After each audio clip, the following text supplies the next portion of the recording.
ദൈവത്തിന് മഹത്വം ഉണ്ടാകട്ടെ. അങ്ങനെ ഇവര് യോസേഫിന്റെ കാലത്ത് മിസ്രയീമിലെത്തി.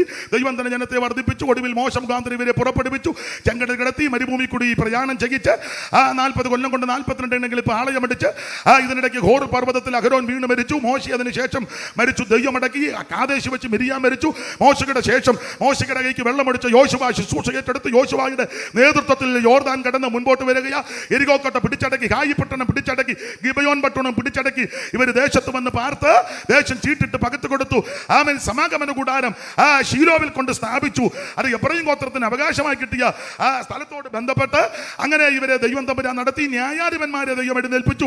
ശങ്കർ, ഒക്കിനിയേൽ, ഏഹൂദ്, എടങ്കയ്യൻ, ഏഹൂദ്, ദബോര, ബാരാക്ക്, യിഫ്താഖ്, ഗിദെയോൻ, ശിംശോൻ വിവരിപ്പാൻ സമയം പോരുന്ന എബ്രായ ലേഖനത്തിൽ ഒടുവിൽ ശാമുവേൽ വരെയുള്ള ന്യായാധിപനും പ്രവാചകനെയും കൂടെ ദൈവം എഴുന്നേൽപ്പിച്ചു. ഒടുവിൽ ഇവർ ശടിച്ചു. ഞങ്ങൾക്കൊരു രാജാവിനെ തരണം. ദൈവം തമ്പുരാൻ പറഞ്ഞു, ഞാനാ നിങ്ങളുടെ രാജാവ്. അല്ലല്ല, ഞങ്ങൾക്ക് പ്രത്യക്ഷത്തിൽ രാജാവിനെ വേണം. അവൻ കണ്ടമാനം നിർബന്ധിച്ചപ്പം ദൈവം ഒരു രാജാവിനെ കൊടുത്തു. ഹോശിയ പ്രവചനത്തിൽ വായിക്കുന്നത് സന്തോഷത്തോടെ കൊടുത്തതല്ല, കോപത്തിലൊരുത്തനെ കൊടുത്തെന്ന. പിന്നെ കോപത്തിലാണെങ്കിലും കൊടുത്തപ്പം നല്ലതിനെയാ ദൈവം. ദൈവത്തിന് അങ്ങനെ ഏറ്റവും നല്ലത് ചാകാനാണെങ്കിലും ബെൻസ് ഇടിച്ച് ചാകണം.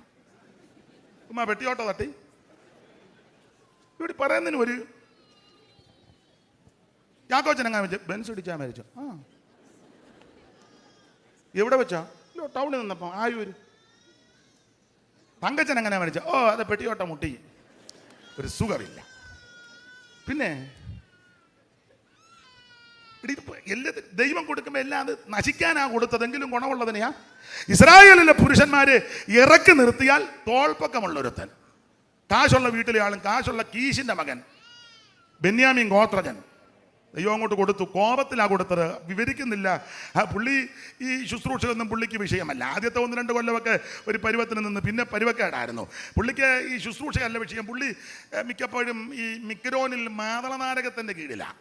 മാതളമൊക്കെ അടിച്ച് ജ്യൂസും ഒക്കെ കുടിച്ച് തോട് തേനിനകത്ത് ചാലിച്ച്. ഒരു വാക്യം വായിച്ചോ, 14:1 വചനത്തിൽ. ഒരു ദിവസം ശൗലിന്റെ മകൻ യോനാഥാൻ തന്റെ ആയുധവാഹകനായ ബാല്യക്കാരനോട്, വരിക, നാം അങ്ങോട്ട് ഫെലിസ്ത്യന്റെ പട്ടാളത്തിന്റെ നേരെ ചെല്ലുക എന്ന് പറഞ്ഞു. അടുത്തത് അവൻ അപ്പനോട് പറഞ്ഞില്ല താനും. അപ്പനോട് എന്തിനാ പറയുന്നത്? ഒരേ പദം ചാടി നിൽക്കല്ലേ, ഭൂതം കയറി. പിന്നെ ദാവീദ് കിന്നരം വായിക്കുമ്പോ പുള്ളിക്ക് അല്പം എന്തോ പറയാനാ. അടുത്ത വാക്യം, ശൗൽ ഗിബയുടെ അതിരിങ്കൽ മിക്രോനിലെ മാതള നാരകത്തിൻ കീഴിൽ ഇരിക്കുകയായിരുന്നു. പുള്ളിക്ക് ആഭ്യന്തരം ശ്രദ്ധിക്കാനോ പ്രാർത്ഥനയ്ക്കണേ അന്തരീക്ഷം നോക്കാൻ നേരമില്ല. അതുകൊണ്ടാണല്ലോ പുസ്തകത്തിൽ വായിക്കുന്ന ഇസ്രായേലിൽ ഒറ്റ കൊല്ലനില്ല, ആയുധം തീർക്കുന്നവനില്ല. 13-ാം അധ്യായത്തിന്റെ 19 ചേർത്ത് വായിച്ചു.